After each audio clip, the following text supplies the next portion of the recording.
So we talk about the uniqueness of the heat equation. What are the necessity to get the unique solution of the heat equation? What is the basic element to get a unique solution of heat equation? Like the smoothness, Sorry, like smoothness. no. Uh,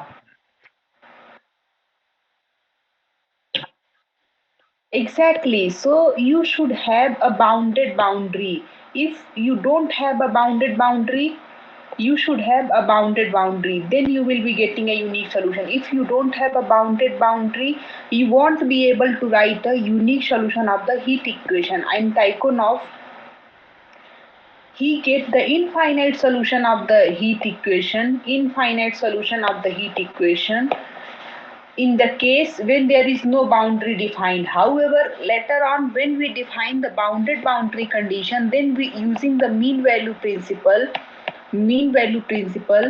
we show, oh, so in the case of bounded boundary condition, we are getting the unique solution of the heat equation. That's great. Now we are going to show the uniqueness for the heat equation by the energy method, because I think this topic was very clear to everyone. Yeah. So we will also see the uniqueness by the energy method. So let's see.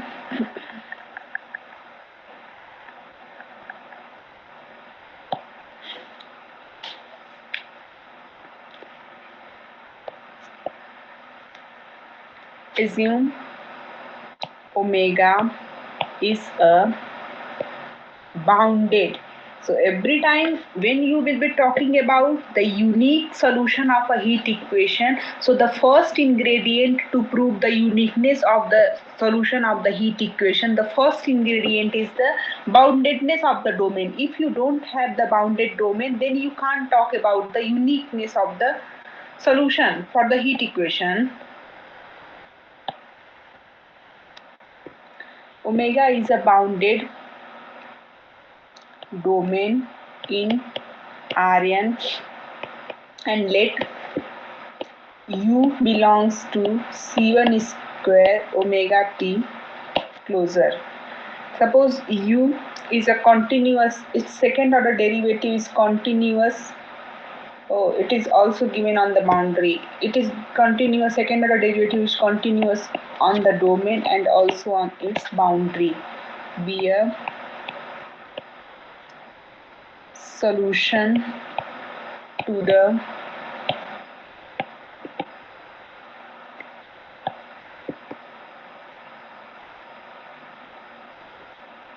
homogeneous mixed value problem. Ut equals to Laplacian of u in omega t and u equals to 0 on its boundary. Okay, so I am writing that u belonging to C1 square omega t bar be a solution to the homogeneous mixed value problem defined by this, and u equals to 0 on the boundary of this domain. So what we can say about the solution of this equation? If u equals to 0 on the boundary, then what you can say?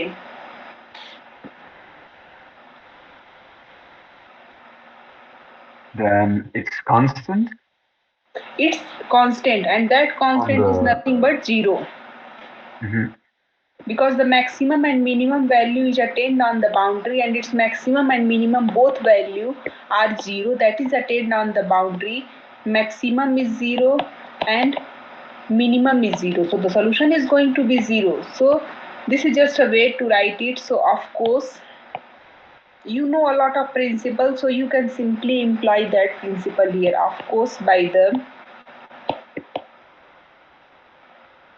previous uniqueness theorem, which we were talking about, like the mean value no, maximum minimum principle, strong maximum principle. Do you remember strong maximum principle? Yesterday we talked about. Or strong maximum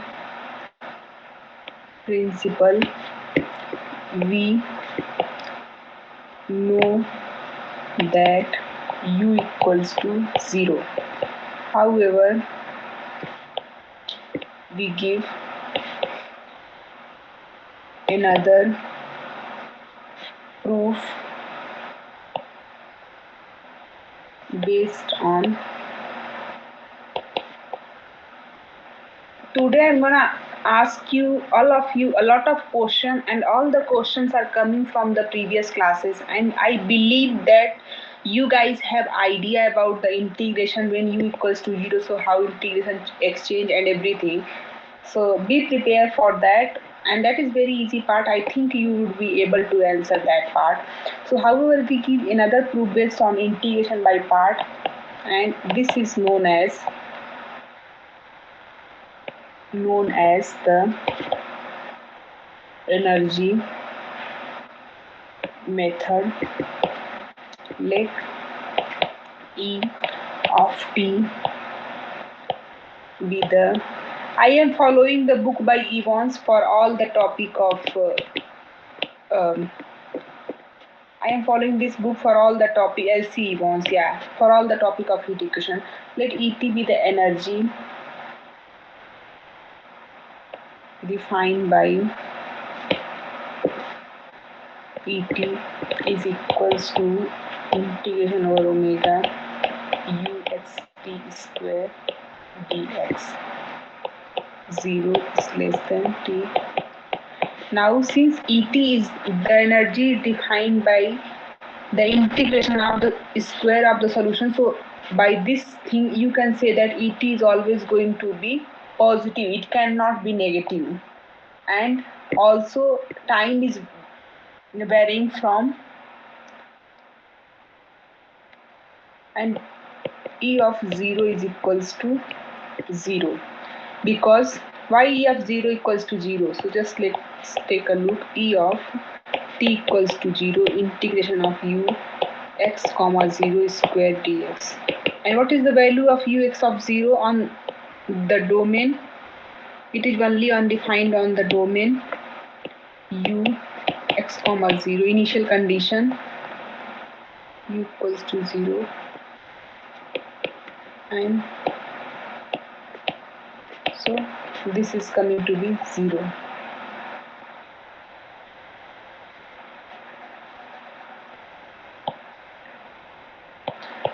And Et of is greater than or equals to 0 using this integration, and it is differentiable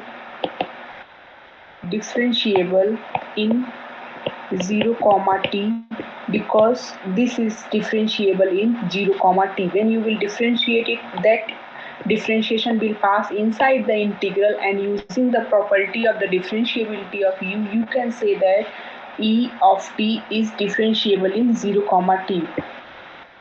And by Green's identity, E dash t is equals to. Can anyone tell me what will be the differentiation of this? It would be. I don't know about. This omega is a bounded domain, so basically it is a constant boundary. Suppose if x equals to single x, like it is belonging to R, not Rn, so this omega can be written as from A to B. I'm just giving you an example, like how you can see.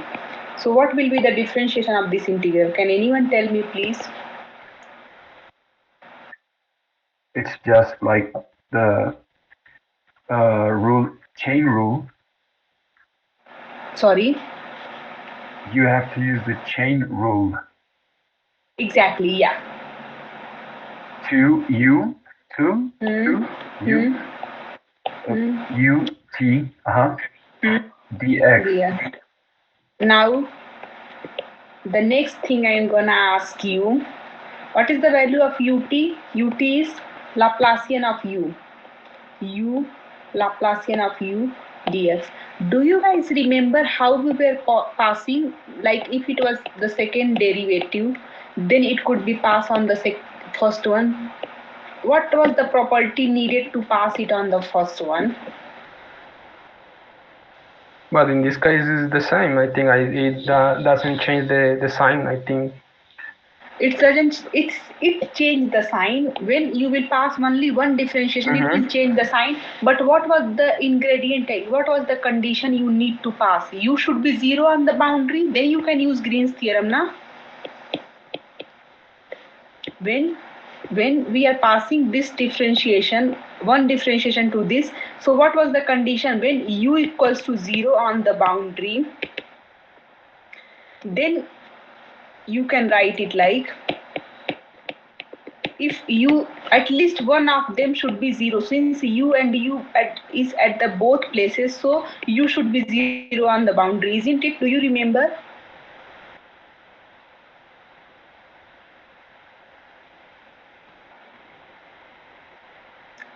If you have doubt, then tell me. I can again go over that, but please don't be silent. it's clear. Okay, so that is just the thing. When you will be using the Green's theorem, so it will be like omega del u over del u over del x minus integration over del omega. Now this will pass to the second one and this. So at the boundary u is defined as 0. So this integration vanish. This is plus and this is minus. This is Green's theorem. This is Green's theorem. So because of the boundary condition, this vanishes and we are left with this one. And when we talk about the differentiation in Rn, so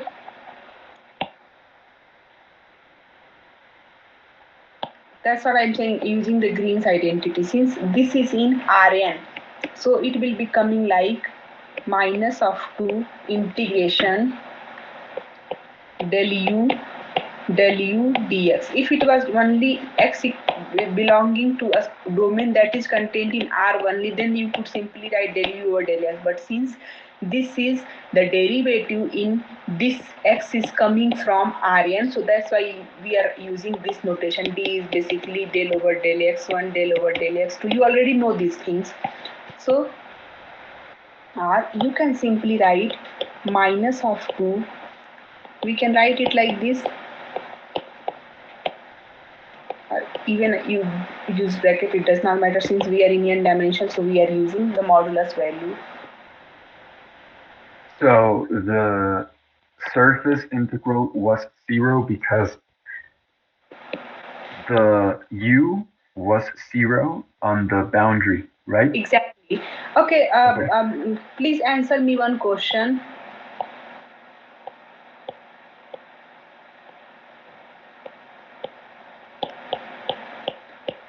What is the Green theorem? We can write it for this.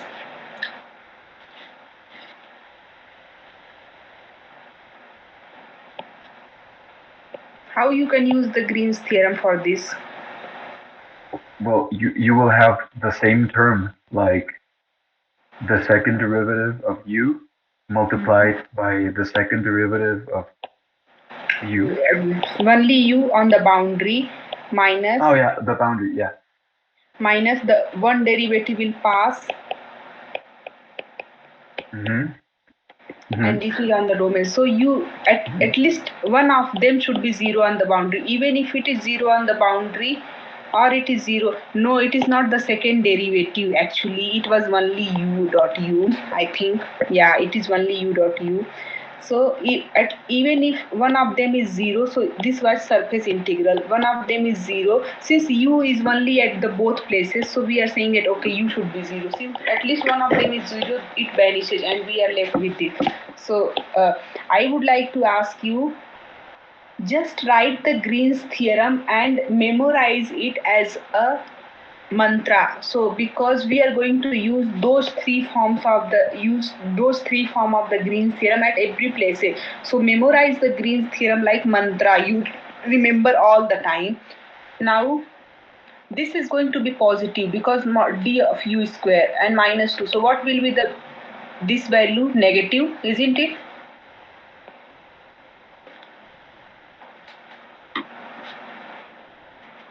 This inequality is clear how I'm writing?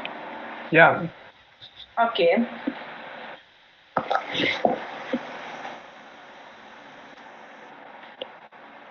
Which implies that if the derivative of a function is less than or equals to 0, then the function will be non-decreasing or non-increasing.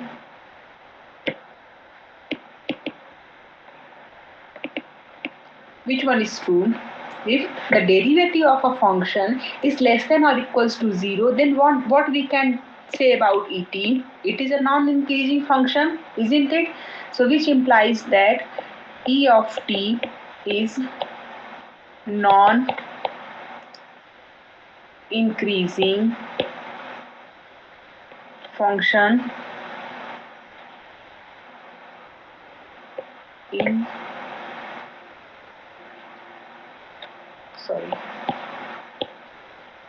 non-increasing in 0, t. Hence et should be less than or equals to e of 0 equals to 0. Non-increasing function, it means the maximum value will be at 0, and after that either it will be less than or equals to the value at e of 0, isn't it? Non-increasing means it is time is increasing. The maximum value will attain at 0, and after that either the value will be equals to the value of e of 0 or will be less than that value. So using this property we can say that e of t is less than or equals to e of 0 because e of t is non-increasing function in the time domain. It means, and e can also not be negative. Using this you can say that e of t has to be greater than or equals to 0. So using these two property you can say that e of t equals to 0. It means energy is 0. It means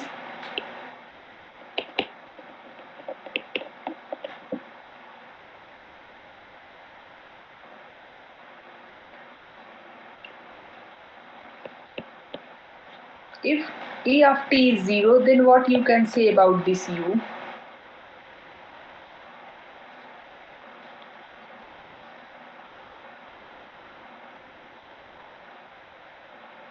That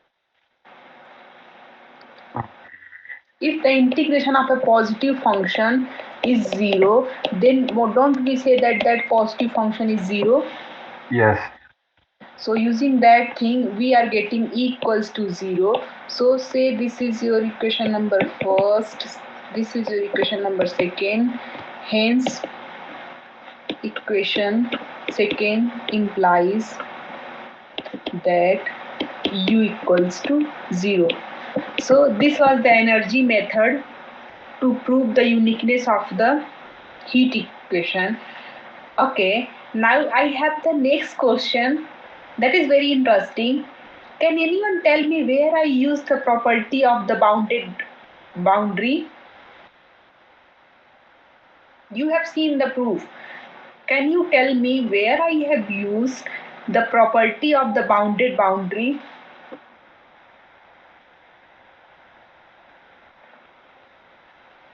in the Green's theorem. Exactly. In the Green's theorem, to apply the Green's theorem, we need the condition that boundary should be known to us. And boundary Mhm. should be known to us, it means we have the defined boundary. Isn't it? So, I haven't written it in notes, but here I can write we are going to use it in Green's theorem. You revise a lot of topics which you have covered in your last classes in only one thing, and that I like.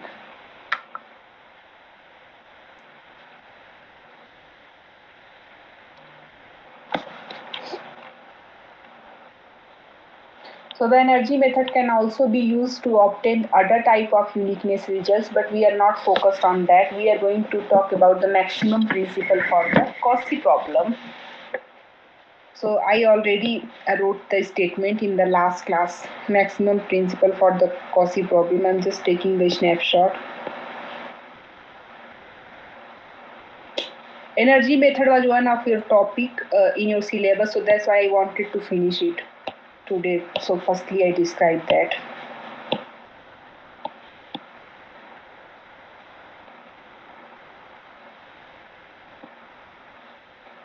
So this is the maximum principle for the Cauchy problem. Suppose U, that is a solution of the heat equation, belongs to C1 square Rn cross 0 comma T intersection C Rn cross 0 comma T, it should be delta of Rn. Solves this heat equation where you have the inhomogeneous initial condition, where you have the non-zero initial condition, and also this function gx is assumed to be a continuous function. We are saying it a Cauchy problem because we are giving only initial condition, that's why we are calling it Cauchy problem. If we have also given the boundary condition, then we are going to say it the mixed problem. But since the initial datum is provided to find out the solution, that's why it is a Cauchy problem, and it also satisfies the growth estimate given by this.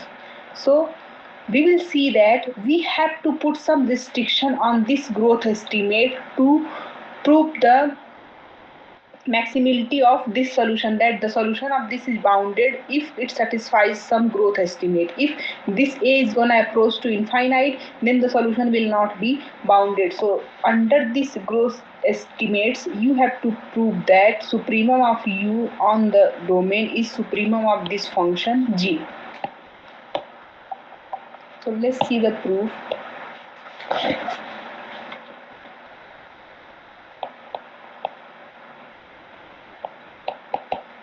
First assume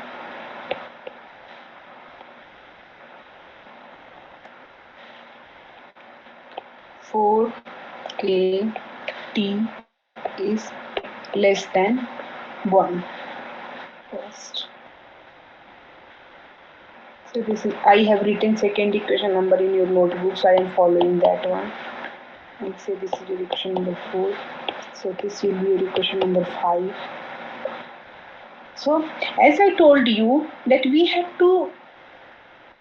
have to take some restriction on this a, another this u will be unbounded as soon as this a approaches to infinity. So we are assuming that 4a t is less than 1, and we will see that if this doesn't hold, then you may lose this condition, or you may go to infinity. Then in that case you will define the time domain in subdomain, and then you will prove for small time, small time, small time.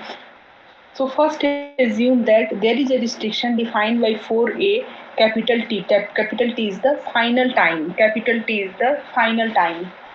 In which case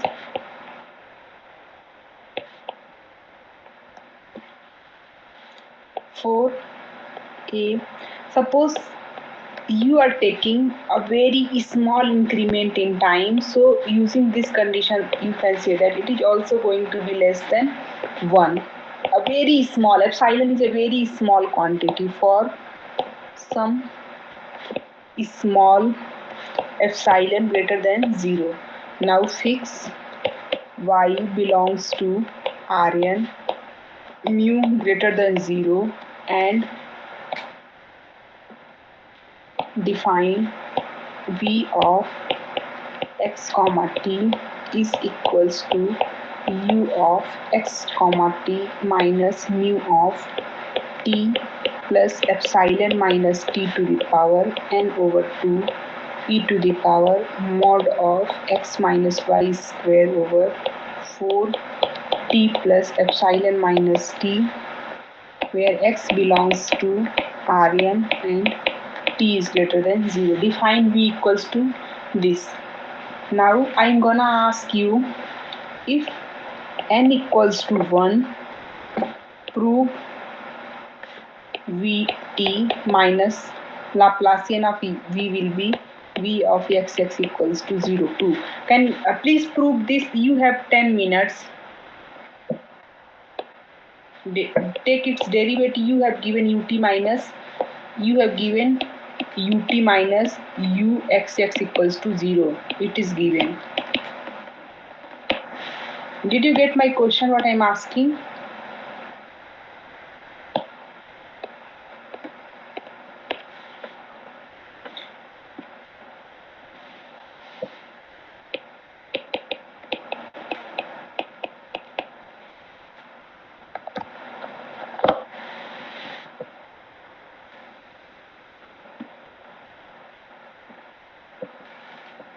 Did you get my question? Are you listening to me? Yes. Yes, Yeah, please. I'm solving it. Yeah, please prove this. You have 10 to 15 minutes because it is very important to do some time calculation.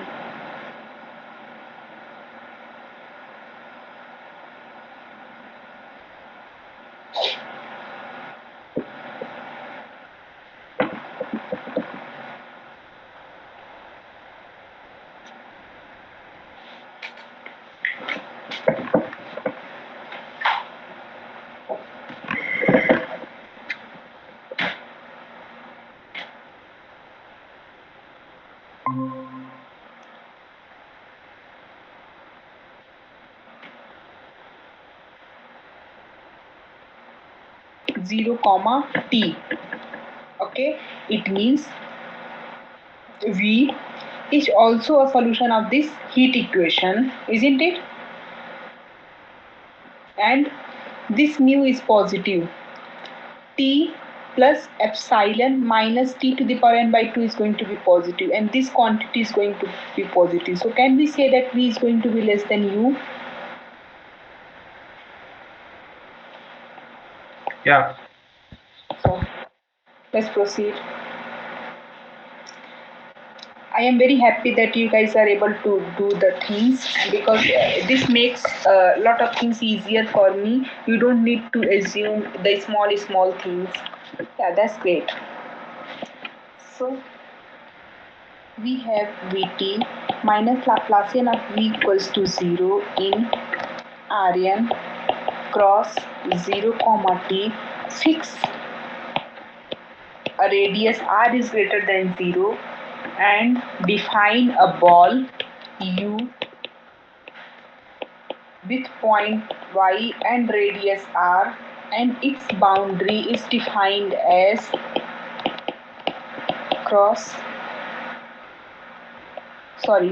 boundary. U we define the domain of spatial variable, and ut we define the domain of spatial variable cross time variable. We already know the definition. Then according to its strong maximum principle, then according to strong maximum principle, the value of this at the domain is going to be the maximum value of V at the domain is going to be the maximum value of V at the boundary. So maximum of V, and not only domain, it is closer of the domain, is going to be the maximum of V on the boundary. Say this is your equation number 7. Now the proof is very easy. You already know all the things.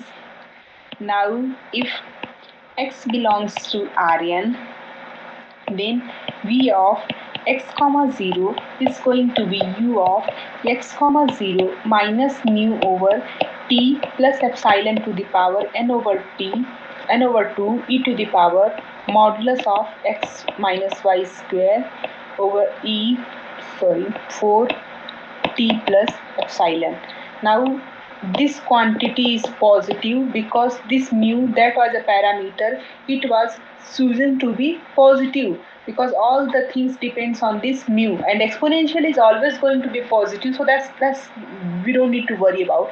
So this mu is positive because of this is going to be positive. It means V of x comma 0 will be less than or equals to u of x comma 0. And what is the value of u of x comma 0? It is nothing but z of x, that is the initial condition. Say this is your equation number 8, and if modulus of x minus y is equals to r and 0 is less than, because we have taken a ball which is centered at y and whose radius is r t, then v of x comma t is equals to u of x comma t minus mu of t plus epsilon minus t to the power n by t e to the power r square over 4 t plus epsilon minus t, which is going to be less than. Now we are going to use this growth estimate u of a u x comma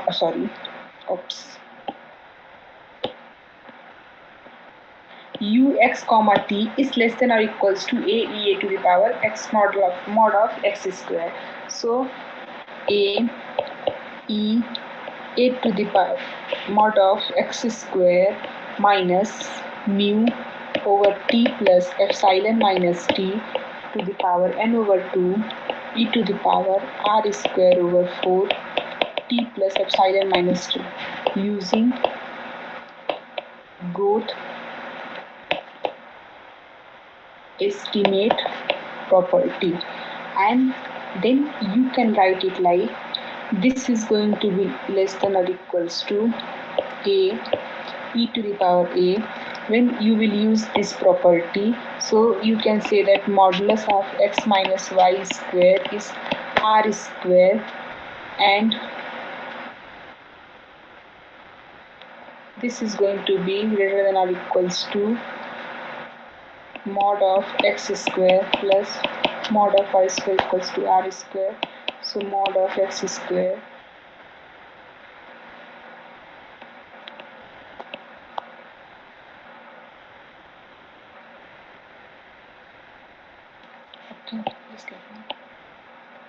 it is not on square, mod of x minus y is equals to r. So mod of x plus mod of y is going to greater than r. Oh, it is using the negative property. Mod of x minus mod of y is going to be less than or equals to r.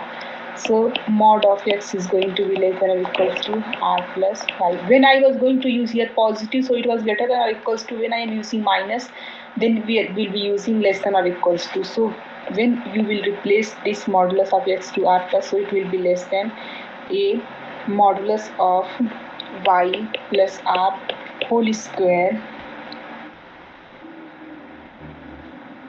minus mu. Even if you take small t equals to 0, it will not make any change. If you will take t equals to 0, so in that case this quantity is going to be more small, so that makes sense. Just epsilon. Now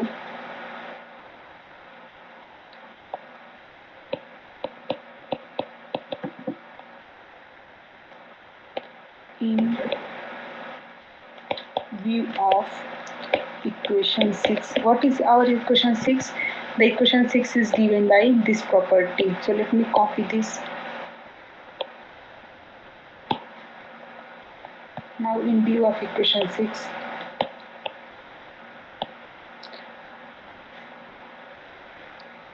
that is we have 1 over 4 t plus epsilon is greater than a. If we add some, suppose we have some gamma which we add in a, then it is become equals to this. So a plus gamma is equals to 1 over 4 t plus epsilon. Since we are adding this gamma to make it equals to this quantity, so the gamma should be negative or positive. For gamma should be negative or positive. Positive. Exactly. So thus we may continue the calculation above to find. We will use this property here in the second of this.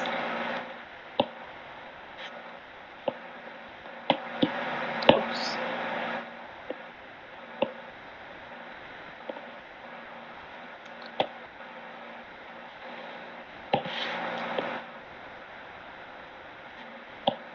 Minus, what was this? 1 over 4 t plus epsilon. 1 over 4 t plus epsilon is a plus gamma, and 1 over t plus epsilon is 4a plus gamma. So minus mu 4a plus gamma to the power n over 2 e to the power a plus gamma r square, and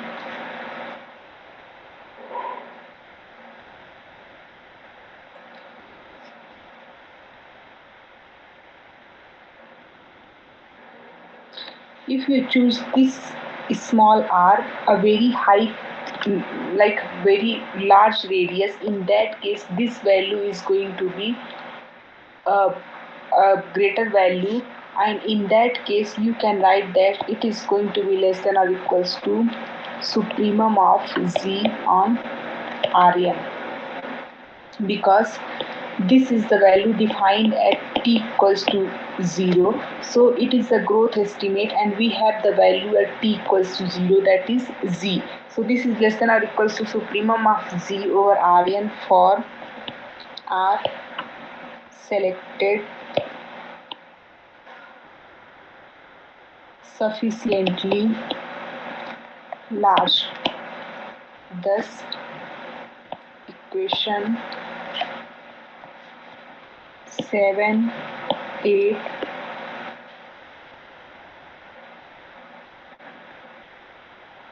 and say this is 9. Thus equation 7, 8 and 9 imply v of y comma t is less than or equals to supremum of z over Rn for all y belongs to Rn.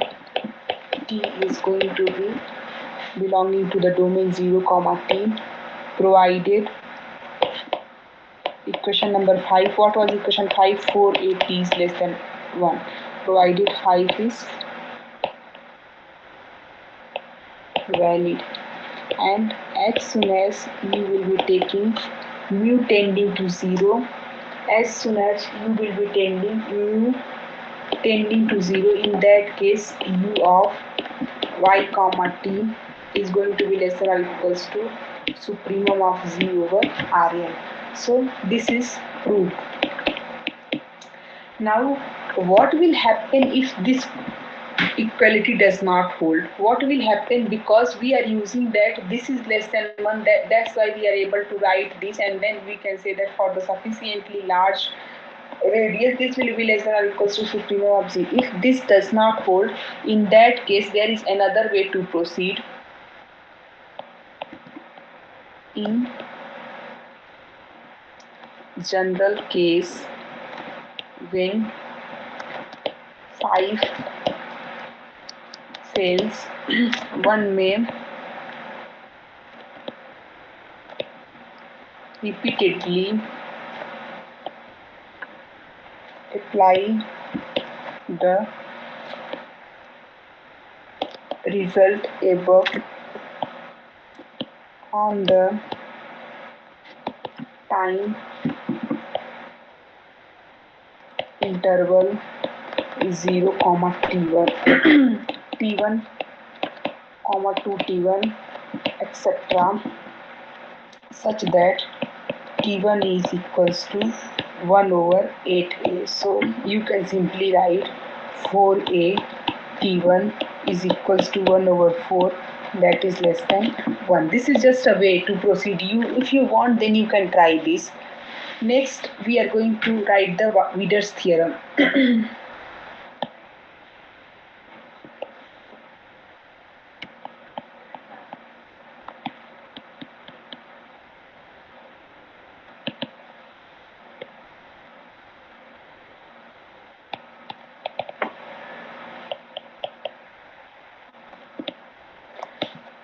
from the example of Wheeler's theorem basically talk about the non-negative solution of the heat equation. So before that, I would like to give a definition from the example of Tychonoff solutions.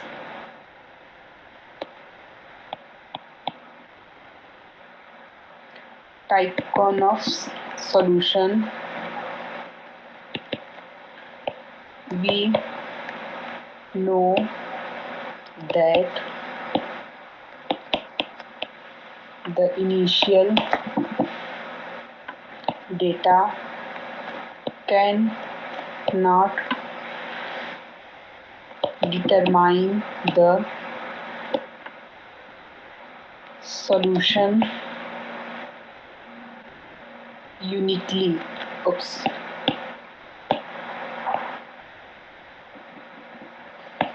Initial data cannot determine the solution uniquely, because when we are giving the initial data on the heat problem, we are not talking about the bounded boundary. So when we have just initial data, then we can't say about the uniqueness of the solution.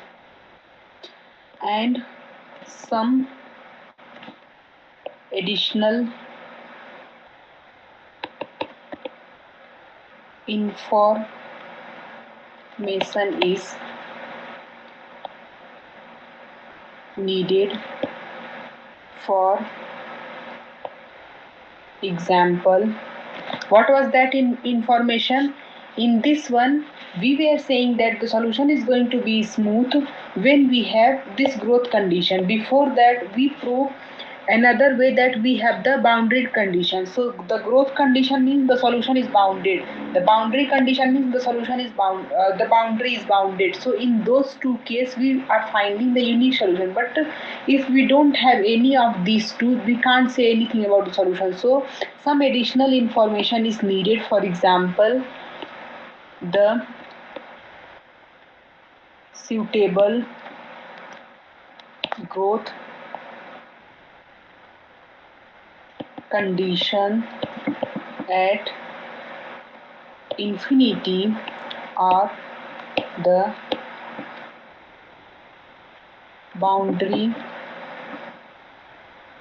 condition when the domain omega is bounded. So this is the conclusion of the previous discussion. Let's talk about the Wheeler's theorem.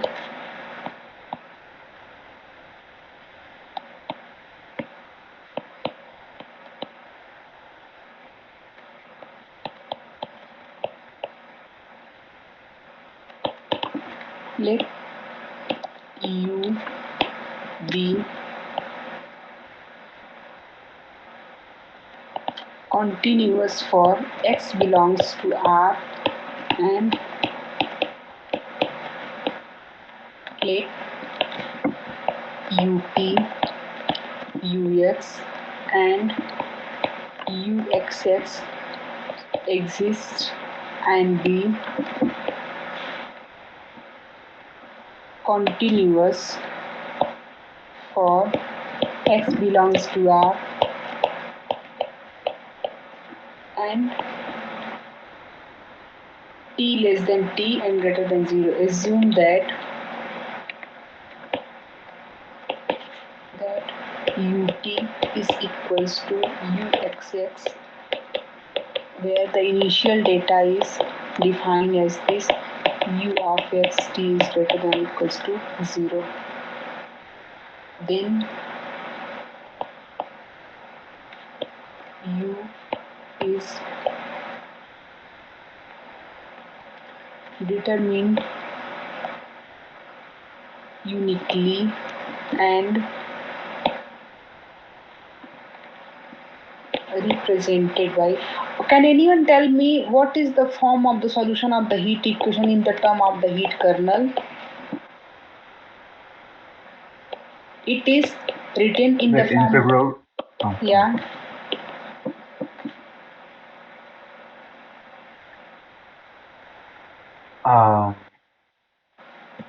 I just forgot.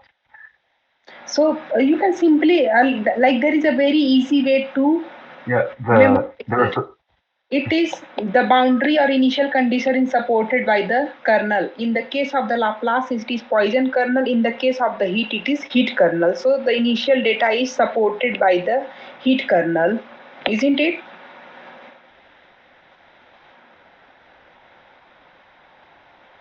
I will not start the proof because the proof is really very large, like 2 pages, I think. So tomorrow we will complete the proof of the Wider's theorem and we will go on the regularity. So what we have discussed today, we discussed today the uniqueness by energy method, maximum principle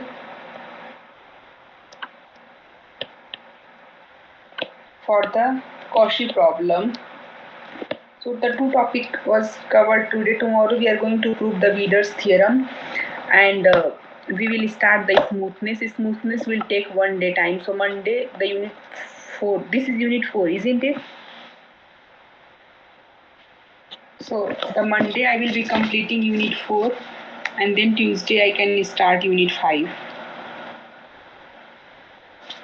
Okay, so if you have any doubt then you can ask and tomorrow I'm gonna take a class because I want to finish the syllabus on time and I am running out of time. So tomorrow if the electricity is fine then for sure I am going to take a class. If there will be some issue then I will drop an email.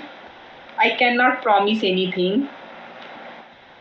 Okay, so see you tomorrow. Bye. Bye.